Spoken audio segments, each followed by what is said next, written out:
Lung கேன்சர்ன்றது பெரும்பாலும் ஸ்மோக்கிங்னால வர விஷயம் தான். அதனால் ஸ்மோக்கிங் இல்லாதவங்களுக்கு வராதா அப்படின்னு கேட்டால் அப்படியும் கிடையாது. நம்ம ஊரில் நிறைய ஃபீமேல்ஸுக்கு லங் கேன்சரோட வரதை நம்ம பார்க்குறோம். அப்போ ஸ்மோக்கிங் இல்லை அப்படின்னா வேறு என்ன ரீசனாக இருக்கலாம்?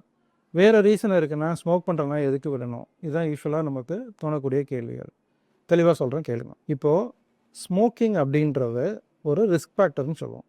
ரிஸ்க் ஃபேக்டர்னால் என்னென்னா, வண்டியில் 100 கிலோமீட்டருக்கு மேலே வேகமாக போகிற கதை தான். வேகமாக போனால் அடிப்படுமா படாதா? படுறதுக்கும் வாய்ப்பு இருக்குது, படாமல் இருக்கவும் வாய்ப்பு இருக்குது. ஆனால் இதே ஒருத்தர் 30 கிலோமீட்டரில் போயிட்டு இருந்தான்னா அவன் சேஃபாக இருப்பான்ல, அவனை விட நீங்கள் ரிஸ்க்கு தானே. ஸ்மோக்கிங்கிறது இந்த மாதிரி ரிஸ்க் எடுத்து வண்டி ஓட்டுற கதை தான்.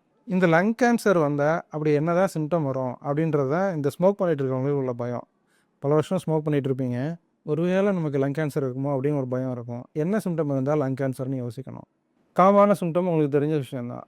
ரொம்ப கண்ட்ரோல் இல்லாமல் காஃப் வர்றது, சளியில் ரத்தம் வர்றது, இது மாதிரி சிம்டம்ஸ் எல்லாருக்கும் தெரியும். அன்யூஸ்வலான ஒரு சிம்டம் லங் கேன்சருக்கு அறிகுறியாக இருக்கலாம். அது என்ன தெரியுமா? குரல் மாறுறது.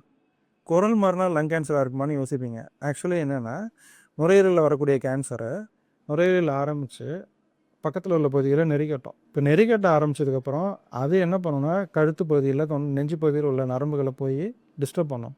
அப்போ குரல் வலிக்கு போகிற நரம்பும் பாதிக்கலாம். அப்போ என்ன ஆகும்னா, அவங்க ஹாஸ்பிட்டலுக்குள்ளே வரும்போது டாக்டர் எனக்கு குரல் மாறி இருக்குன்ட்டு வருவாங்க. அவங்களுக்கு இன்வெஸ்டிகேட் பண்ணால் லங் கேன்சராக இருக்கும்.